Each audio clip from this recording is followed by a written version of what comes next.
Hi, I'm Jerry Matthews of the Bukwas crew. Now, some time back I did a slideshow interview with Thomas rehashing how he got into Sasquatch research. So in this episode he talks about the good, the bad, and the ugly of research back in the day. Very interesting and, dare I say, informative. Give it a listen to and enjoy.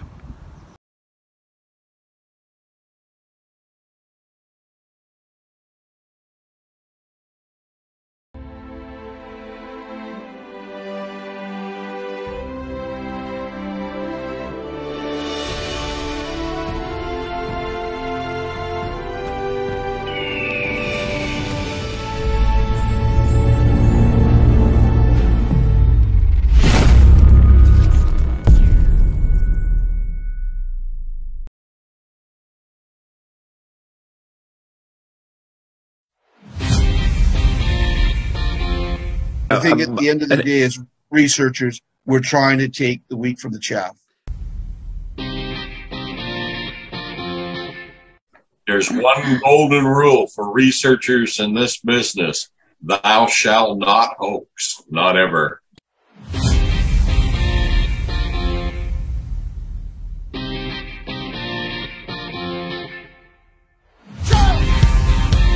Sorry, I get excited sometimes. I'm sorry. I know.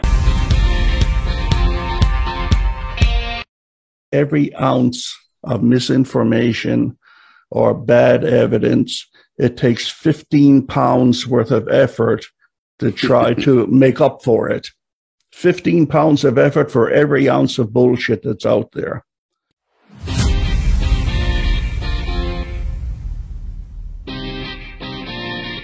Mile up Bridal Falls Forest Service Road in the Fraser Valley of British Columbia.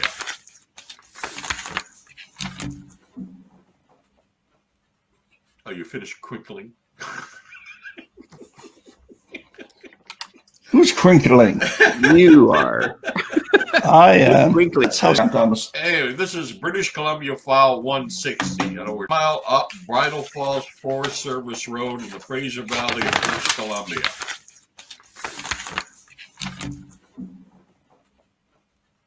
Oh, you finished quickly? Who's crinkling? Okay, Thomas, welcome aboard. Hello, Jerry. How are you tonight? Hey, listen, let's discuss where you came from and how you became who you are and how you've come to this point in your life. And I'll lay a little bit of background here. And handsome lad growing up in Ontario decides to join the armed forces, as so many handsome lads did back in those days. And before you can say Wolf Carter, you're whipped off to Alberta and you're in the Princess Patricia Regiment. And after serving 7 years with King and country, even though we didn't have Justin Trudeau back then, it was Queen and country. Yeah, okay. And you left there after 7 years. Now you're on the streets of what city? Where were you? Calgary or Edmonton? Calgary, Alberta. Calgary. And this is where you decided to pursue your favoriteest hobby in the whole world. Now, I take it you said that you started up by putting ads in the newspaper, and you were getting responses to these ads too, which probably came as a bit of a surprise to you. It did. It was very surprising. I didn't expect much of a result at all, but I swear to God, my phone was almost ringing on a daily basis. When you first started this and you were so surprised about it and everything, what was your first investigation? Tell me about the very first interview you did as a Sasquatch researcher. I would think the most interesting one that I started off with was in this. An Australian tourist or a visitor to Canada or Alberta at the time from Australia phoned up the number and said he was just driving his rental car towards Banff on Highway 1A, just outside the Stony Reserve, when he saw what was he described as a great big bloody orangutan running across the road. And I said, why do you think it was orangutan? I said, I didn't know you had those here. So I went to meet him at the spot where it allegedly happened. Mm-hmm. And he really didn't know what Sasquatch was. He just sort of asked someone about this thing, and the other guy remembered seeing the ad in the press and he pointed it out. You got to call this guy. He said, "What the hell is this Squatch or whatever it is?" Squatch. And Squatch. And he said, "Well, that's a creature that people see around here." And he had no idea he was into. He just joined the ranks of cryptozoology. But, you know, we looked at the air, we looked at the spot, we could see the scalp marks were something across, and the reason he called it an orangutan because it was an orangutan reddish brown color he saw. Yeah, he said it just crossed the road in front of him and went in about 3 steps and disappeared to the right, and he couldn't believe it because he was a visitor from Australia. He was here on business of some kind on a government trip. He was part of some warehouse company. I can't remember what it was. I think it was washing machine parts they made, and he saw this thing at night heading towards Banff because he said, I was going to get a head start. I've always wanted to see Banff, and he had no idea what it was. That was really the very first case I ever looked into. Yeah, that was like 1979. Did you have a phone number back then? Did you have your little sign on your vehicle like in BC? Yeah, the signs on the vehicle came later. The phone number, the ad simply was worded this way: Sasquatch. Anyone who believes they've had a sight of this creature, please contact Thomas Steenburg, and the phone number that I had then. Okay. And again, that was it. Yeah, the vehicle. No, the signs on the vehicle followed later on. And out of this came one very important contact for you, and that's the professor, Vladimir. Now, Vladimir Markonik, yeah. He got in touch with you, and you went to meet him where, at the University of Calgary or some such place? Yeah, his office at the Earth Sciences building at the campus of the University of Calgary. He was a professor of archaeology and anthropology at the University of Calgary, Vladimir Markonik. So you guys hit it off, and he sort of became Professor X, and you became the X-Men. And well, you'd be out there. He did the academic stuff. I did the field stuff for him because Vladimir was a senior citizen even back then. He couldn't get out very much. Yeah. Yeah.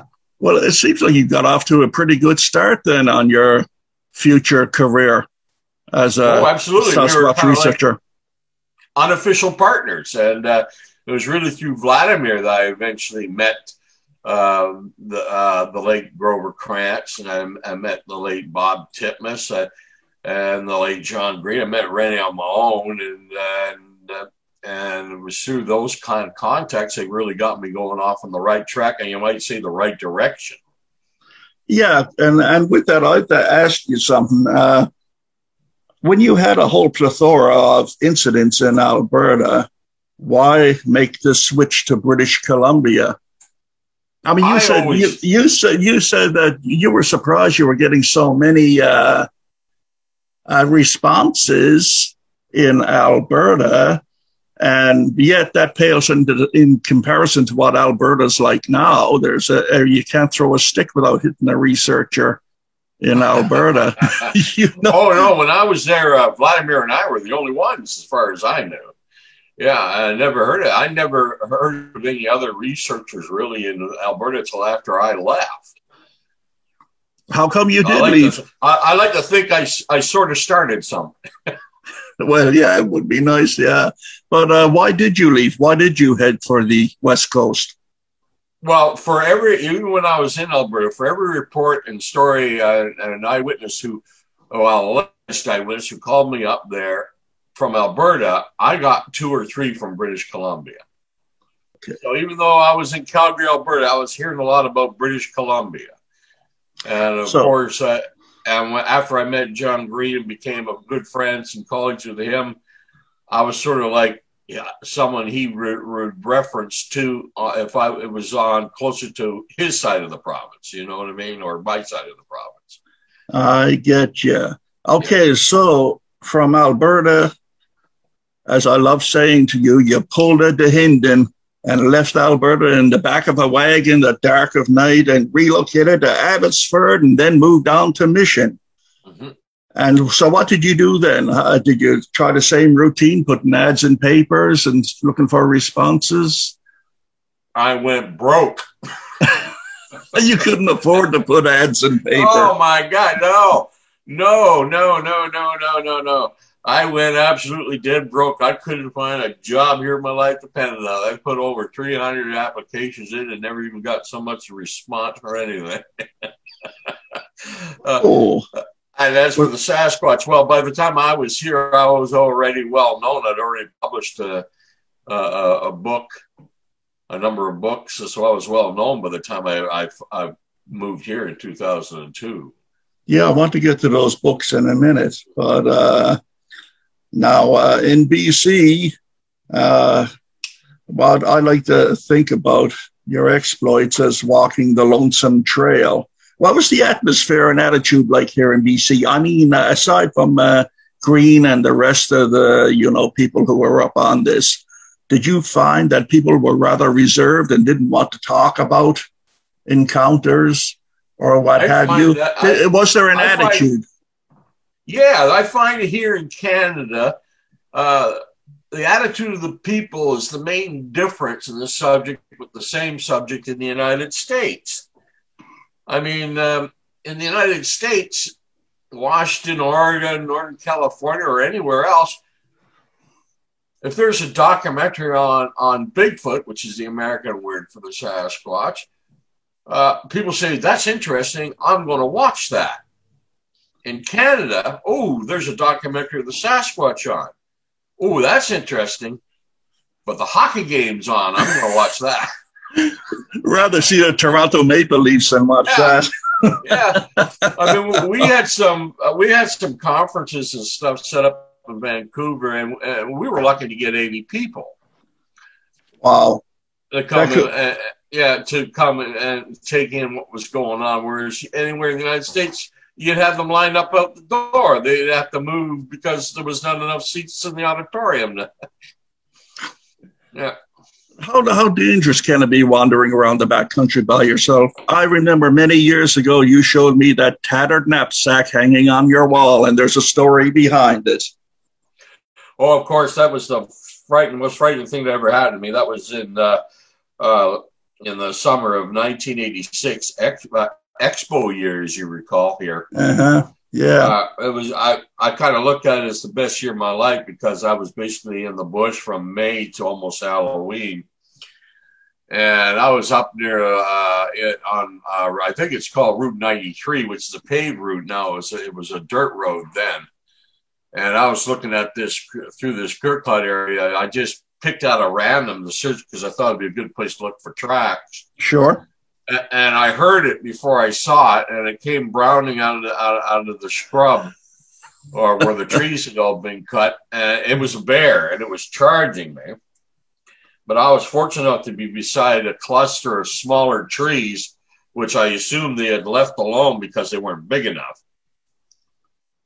And there were a bunch of them together, and I started climbing up those trees, and I got about 7, 8 feet up, and all of a sudden I felt it pull me back down again. And for some reason, it let go. And I went right back up the tree. Like a yo-yo. Yeah. And it's amazing what you can do when you're 25 years younger and full of adrenaline. And up in the tree, I was looking down, and what I thought at first was a black bear because he was almost jet black in color. I realized looking down on him that he was a grizzly, and because I could see the blunt head and the long forepaws stuff. I kind of lucky it was a grizzly because black bears can climb like monkeys, and they can climb like cats. Yeah, he would have come right up after, but he didn't. He just popped his teeth and circled the tree for a little while, and then after about 10, 15 minutes, he lumbered off back the way he came. And about an hour and a half after that, I came out of the tree and went back to my truck, which is incidentally where my rifle was. And when I got back to the truck and I took the pack off, that's when I realized I was bleeding. Oh. and my pack was absolutely eviscerated. But the only part that got through my shirt into my flesh were 2 little puncture marks in my lower back that took a couple of stitches each. Oh, lucky. Lucky it went for the pack and not my legs, which I still don't understand, but that's what it did. And I don't know, man. It's just the scariest thing that's ever happened to me was being attacked by a grizzly bear and getting away with hardly a wound. It was pretty cool. You must have been up in that tree quite a while after he disappeared. About an hour. Yeah.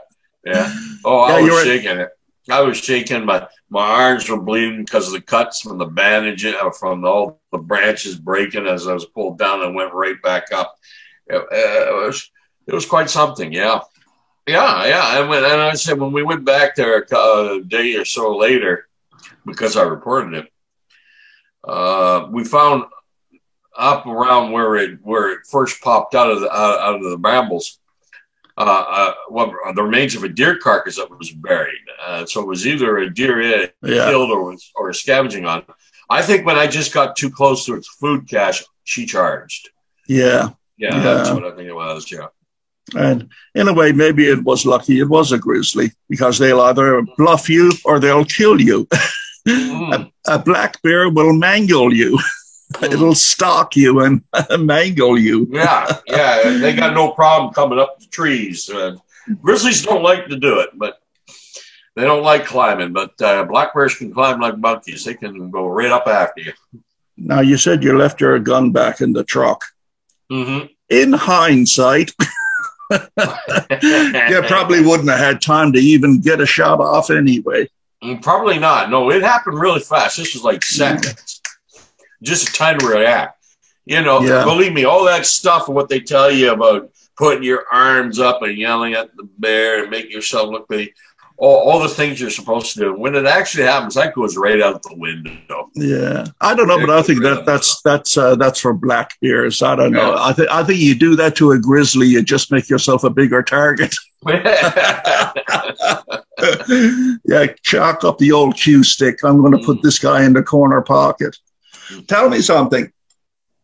When did you decide that you had enough cases under your belt, enough inventory of encounters and witness documentation and everything to write your first book? You figure, I got enough here to make a book. Well, it took about 10 years, I think, because I started in 78, 79, and the first book came out in 1989, 1990. Oh, that's a difference, yeah. Yeah, and it was about 10 years, and it was titled The Sasquatch in Alberta, because no one had ever done a book about the Alberta side of the Rocky Mountains before, and I thought I'd write the first. So what was it like entering the world of publishing? I mean, how much control? Did you hear all kinds of horror stories? About they rip books apart, and then they decide they don't want to publish it after all. They throw it on the pile. It was a freaking nightmare. One publishing house agreed to do it if I rearranged it in another way, and that took a few months, and I did that. Went through every hoop they told me to jump through, contacted me again. It turned out the woman who told me to do that had left for another job somewhere else, and the new woman, I could just tell by the tone of her voice, had no interest in the subject whatsoever, so that was doomed.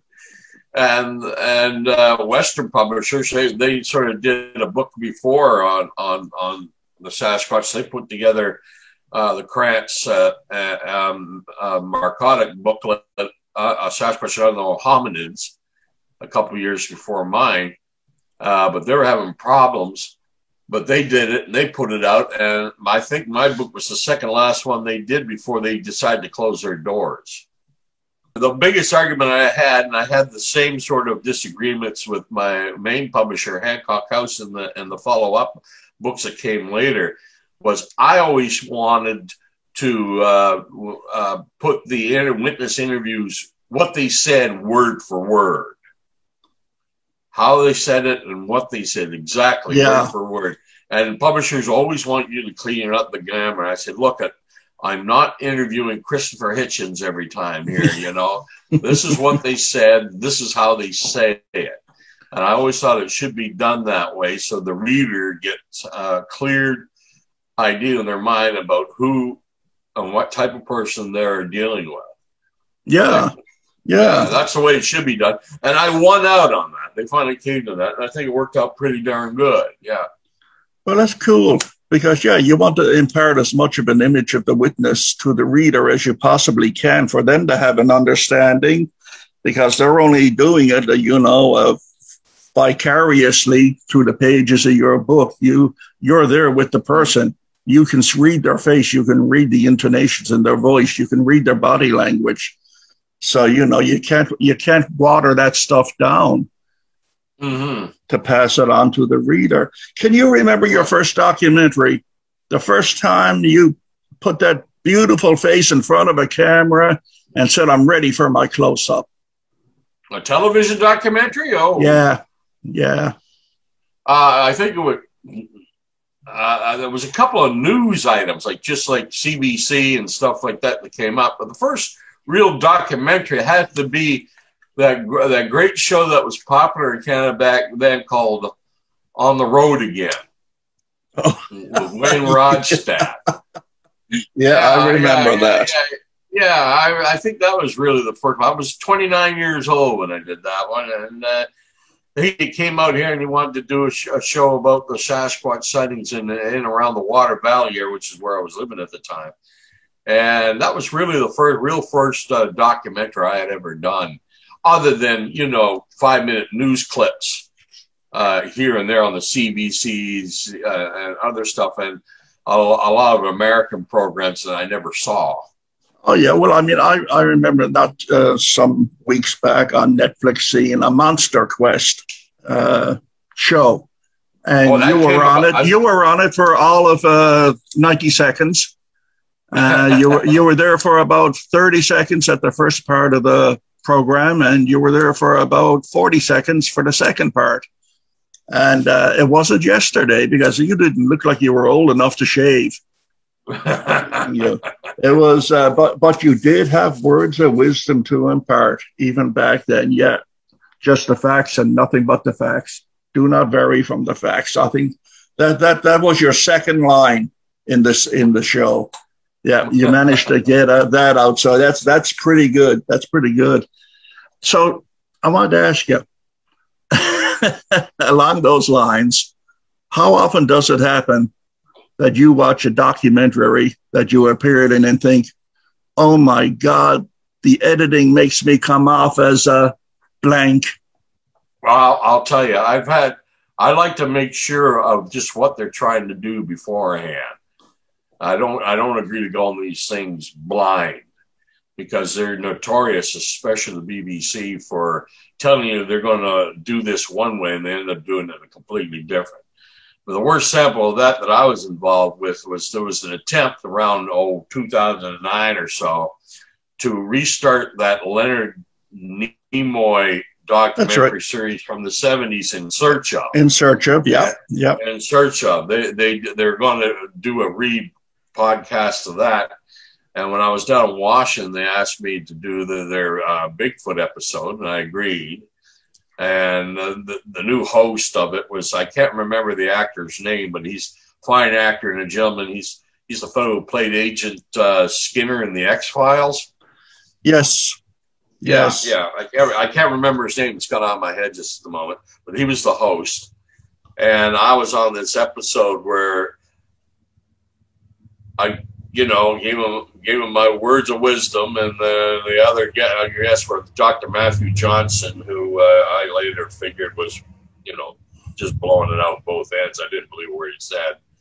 And but when they edited it and put it together, they took what I said and cut it and edited it to the point where it made it sound like I was saying something completely different. Mm-hmm. I said, the basic topic of this episode was, is this creature possibly dangerous? And what I said exactly was, if you go by First Nations oral tradition and lore, it gives you the impression that the Sasquatch is a creature creature to avoid and dread, right? Mm-hmm. But the only part that made it was me saying the Sasquatch is a creature to avoid and dread. You heard it first here, folks. Thomas Steenburg says, avoid and dread. They left everything out about First Nations oral history and tradition, which is what I really said. And they made it sound like I was telling people that there's a monster out there.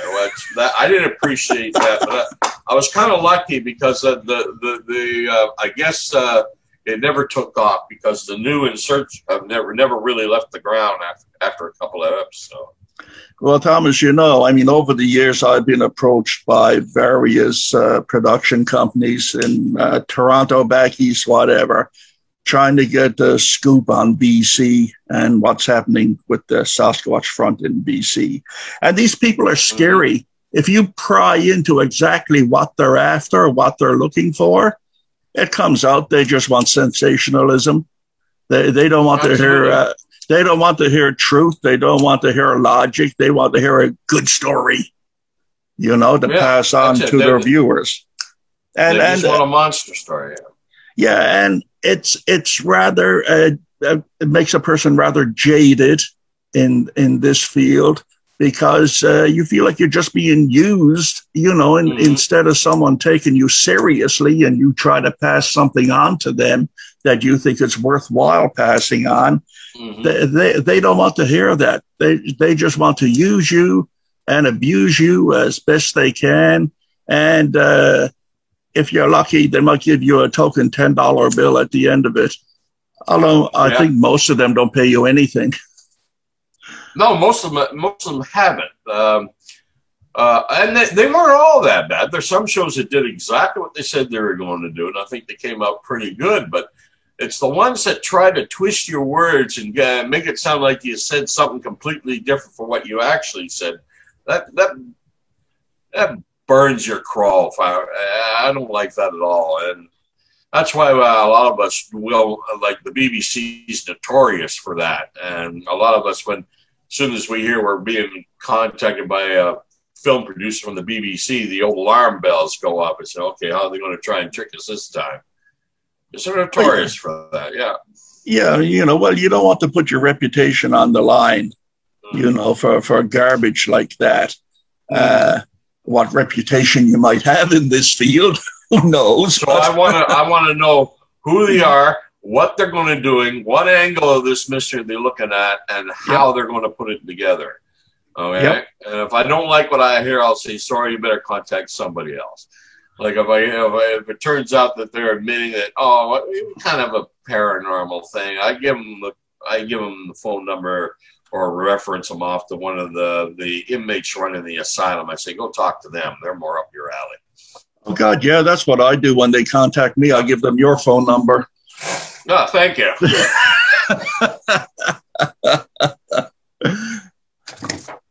Tell me something. How do you decide what questions to ask during a witness interview? Do you have 5 or 6 go-to questions that always appear and just come up with the others as you go along? Or what's the story? No, I have a questionnaire I've used from the beginning. I've added to it as years went by, and I thought of other things to ask. But it's basically about a 50-question questionnaire, and I've stuck to it, and I continue to use it. So with that, have you ever had an interview where you thought, this person is Looney Tunes? The cheese is definitely slipped off their cracker. I mean, I asked this because I did interrupt you, but I asked this because about 10 years ago, I was talking to a researcher down in Arkansas or someplace like that. And by word of mouth, he got a tip of this Sasquatch sighting out in the boonies there. Somebody said that they were seeing one on a regular basis. So off he goes 2 miles down this dirt road to a shack at the end of the dirt road. Hillbilly Joe comes out, says, oh, yeah, sure, come on around the back and I'll show you where the Sasquatch come out every night. And the sun is just starting to go down now. So, searcher goes around the back with Hillbilly Joe. And Hillbilly Joe says, right there, and that copse of trees there, that's where they come out at night. Now, the researcher noticed there was this hole in the ground about 8 feet wide and deep He figured it was a well. He said, that's pretty dangerous in there. The fellow said, well, it's been like that since 30 years ago when I bought the place. And he said, how deep? He said, pretty deep. So researcher picks up a rock and throws it in, listens and listens, doesn't hit the bottom. So anyway, he asked him, where do you see the Sasquatch at? And he said, see the Sasquatch coming out of those trees over there, just over there. You'll see them if you hang around long enough. But, that isn't the oddest thing. So the researcher says, what's the oddest thing? He said, that hole in the ground? Yeah. He said, that's where you hear voices in the night coming out of that hole. Well, that researcher lost with visions of every Stephen King book he ever read in his life. He just tore a patch around that cabin, hopped in his vehicle, and got out of there before the sun did go down. So I'm thinking, did you ever have, and he swears it's a true story, and did you ever have somebody who just gave you the heebie-jeebies, like, I shouldn't be here alone with this person? I've never had really an interview with someone who gave me the heebie-jeebies, but I've had a lot of people I've interviewed where I just shook my head and thought to myself, let's get this over with. He's a nut job. And let me tell you something. There are a lot of women out there with weird sexual fantasies. Okay, that's for another show, for another time. That's another definitely. Show. And for why they have these about a large hairy primate in the woods, I don't know, but there are a lot of strange people. Yeah, it's a long way from Fabio, isn't it? Yeah, right. Yeah. But something that brings up another interesting point. As you're well aware, a Sasquatch encounter is not the same thing to everybody. Some people love it. Some people hate it. Some people wish it never happened. Have you interviewed someone that,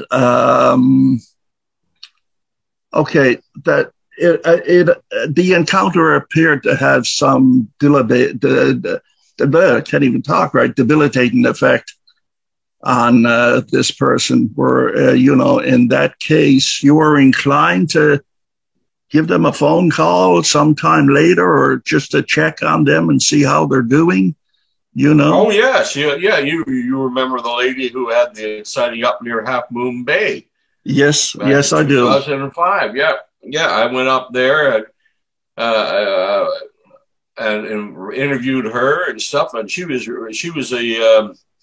very stressed out by what she saw, and when we like what we were talking about earlier, a defunct documentary series, which is what you and I were involved with. She was going to be interviewed. You went up and you talked to her yourself. Yes. And her described how it affected her and her daughter. Yep. And but when it actually happened, she was having nightmares. She was very, very upset. When I first interviewed her, she actually broke down because she had heard stories of this thing her whole life. I mean, everyone's heard the stories growing up in British Columbia. Sure, but when you see it yourself, and she said, I cannot believe that something this big is out and around us all the time, and we don't know it. In other words, it's not in a zoo. It's not an everyday, an occurrence. She said it literally freaked her out. It's a shocker. And she's a dear lady, and she just reacted that way. And I've had that happen, especially with female witnesses, quite often. Men, it's usually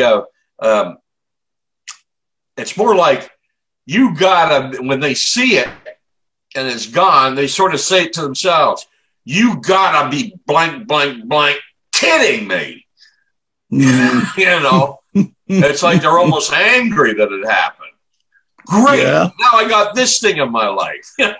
As if life wasn't bad enough. Now I've got this on my back. Yeah. Now I got to tell somebody about it. And they get on the horn and they get in contact with a few of the more nuttier characters. And they think, "Oh, you got to be kidding me." We all internalize in our own way. Yeah. Oh, yeah, I've come across that time and time again. A witness just a few years ago, he was so bothered by it. He told, off of a Lougheed highway, he saw it on a neighbor's property as he was driving to the Chilliwack Airport to pick up his niece, and he just saw it, and it really bothered him. He said he could not believe the reality that this thing is real, and it's that big, and it's all around. I mean, he said he had nightmares, and it actually made him a nervous wreck.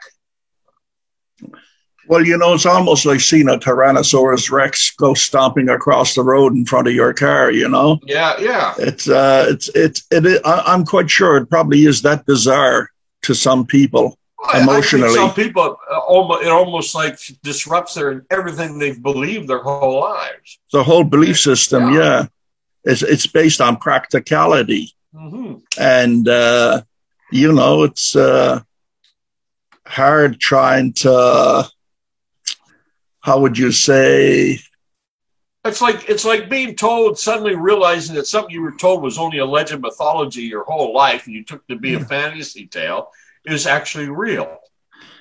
Yeah, and the thing is, how can you be practical and be a Sasquatch researcher at the same time?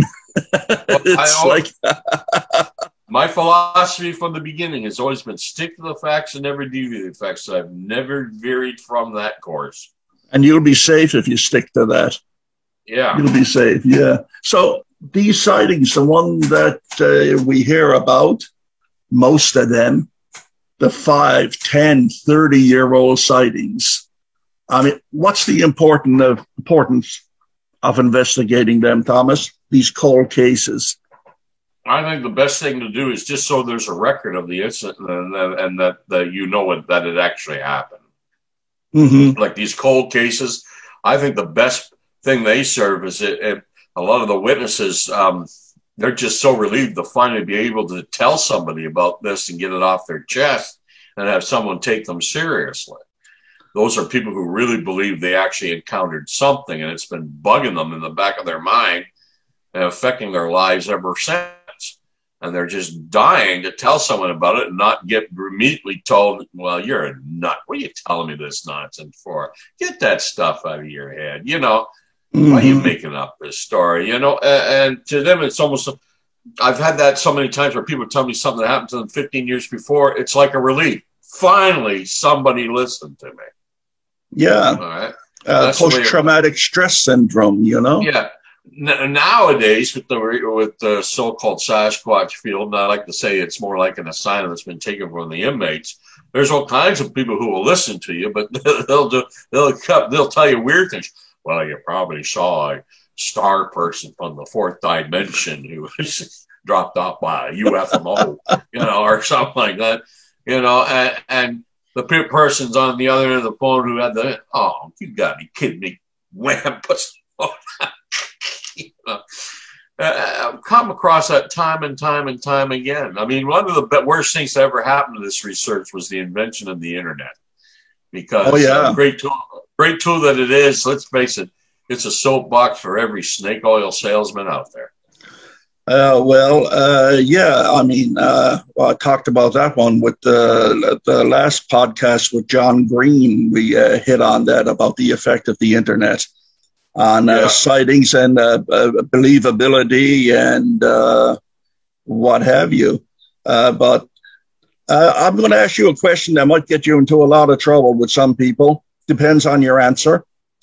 There was an occasion when you stated that you carry a gun with you into the bush so that if you did see a Sasquatch, you were going to use it and prove that they exist.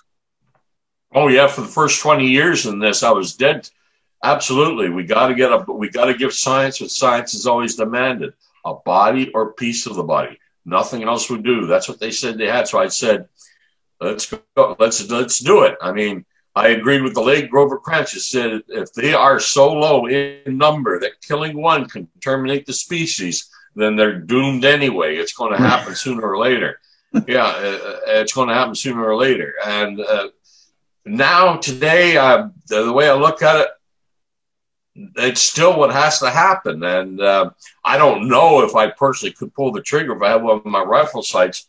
I may be just so thrilled knowing in my heart and my mind that I was right all these years and just be satisfied with that and to hell with everybody else. Yeah. You know, because I do this now because I want to know. I gave up decades ago and proven it to everybody.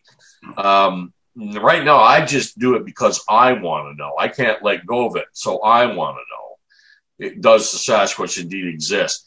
Now, as for the body and whether or not one should be shot, I still say that's what has to happen because that's what science demands. And no amount of politically correct wishful thinking is going to change that because that's just the way it works. Yeah. I mean, a lot of people care about chimpanzees and don't want to see them hurt, but that doesn't change the fact that laboratories and universities all over the United States and Canada and Europe that they're stacked like cordwood being experimented on. So, as the preeminent Sasquatch investigator in Canada, you being the last of the old school and all, I think you probably had experienced everything that this vocation can throw at you, I'm sure, save for the actual encounter itself. But, you know, you're in good company there. Does it get tiring, the search, showing little, if any, results? Well, does it wear you down? It's frustrating and disappointing. I mean, if you had asked me back in 1978, would we still be looking for it in 2021? I would have said you were crazy. Yeah. No, but here we are. Here we are. I've been in this 42 years now. And I'm still wondering if they're there. And in all that time of searching, I may have only had a fleeting glimpse myself once. And that was in 2004. And I saw a figure. It was jet black in color. It was walking upright. But like I said, my philosophy has always been stick to the facts and never deviate the facts. So the facts are it was about a mile away. And I couldn't see details, so I can't say with 100% certainty that wasn't some great, big, odd-looking man way up there. Yeah, but if he was, what he'd be doing there, I don't know, because the way I remember this is that thing big even for a Sasquatch. So if that was a Sasquatch, I have seen one. If it was not, I still have not. You know, there's what appears to me to be a shortage of credible sightings in the past 5, 6, 7 years or so. And why do you think that might be? You know, are the numbers scarcer than we might have thought, or is their traveling circuit interrupted by mankind's expansion into certain areas? I remember years ago, probably go back about 8 or 9 years ago, and like we had a couple of summers that were hot to trot in the lower mainland. I mean, back in 2009 to 10, like once a month, there was what you would call a legitimate sighting, you know. I mean, Ruby Creek, Mount Archibald, just to name a couple right here in the lower mainland. And that was the summer of the Sasquatch. That was, I mean, these cases were, you know, almost ironclad, except the Sasquatch itself didn't turn up for the interview, you know. It would have been perfect 10-pointer, except for that. My hypothesis is this. The Sasquatch, I go along with what Grover Krantz used to say. I think, assuming that the creature does exist, there may be one for every 100 bears in any given area. I think the creature lives in family groups. Now, I got to admit, this is all hypothesis on my part. I have no way to back this up. I think they live in family groups. That would be one dominant male and a number of females and young. That dominant male tolerates the daughters, but when the sons get to a certain size, he drives them off. And they go live a nomadic lifestyle, wandering out there on their own, getting bigger, getting stronger, getting bigger, getting stronger as the years go by. And maybe one day they'll come across a family group and challenge the dominant male and either kill him or drive him off. And that when people report a rather sickly grayish tipped one, that may be former dominant males that got dethroned, and they go back to that that nomadic lifestyle to live out the rest of their lives if they're lucky enough not to be killed by the young challenger that drove them away in the first place. But these adolescent males getting bigger, getting stronger, wandering around, establishing their own territories and stuff like that, I think that's what people are encountering most of the time, because you get so many little communities like Dudy and DeRoche where for years you don't hear of anything, and then suddenly for a period of a week or so, there are several incidents, and they stop almost as suddenly as they had started, as though one had come into the area, hung around for a while, and then moved on.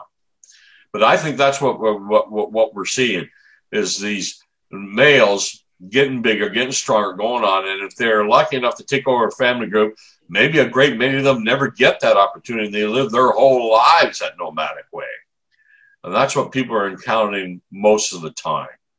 That, to me, is a logical explanation for the cycle, which is rather similar to, orangutans and gorillas. And wolf packs. Oh, no. Wolf packs are usually like troops. And chimpanzees, they have large troops.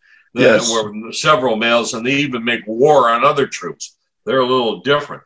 I think it's more like the mountain gorilla or the orangutan. One dominant male, a number of females and young. Right. And he drives the male young off, and they live a nomadic, lonely lifestyle until they're lucky enough to ever in their prime to take over a family group of their own. And that's just the cycle. God, that almost describes my first wife. Oh. I'm going to tell her you said that. Oh, she'll probably hear it anyway. Yeah. Once this goes on the air, that's it. The internet is an unforgiving place. Tell me something, Thomas. Would you advise anyone to take up Sasquatch research for a hobby? Yes, as long as they develop a philosophy like mine. Stick to the facts and never deviate from the facts, and don't get seduced by the inmates running the asylum, because they will try. Using your hindsight, are there things that you might have done differently in your own life during the pursuit of Sasquatch? Hindsight is a wonderful thing, of course, but it's something not taken away from your research, not taking anything away from it, but something you would have done differently. I would have taken a lot more photographs. Yeah. A lot more photographs. The incidents, but so many years before the digital age, I was using expensive 35 millimeter. And I was always reluctant to shoot too many pictures in case I ever came across what I was looking for. And I'd have a lot of shots left. So the pluses outweigh the negative. Oh yes, absolutely.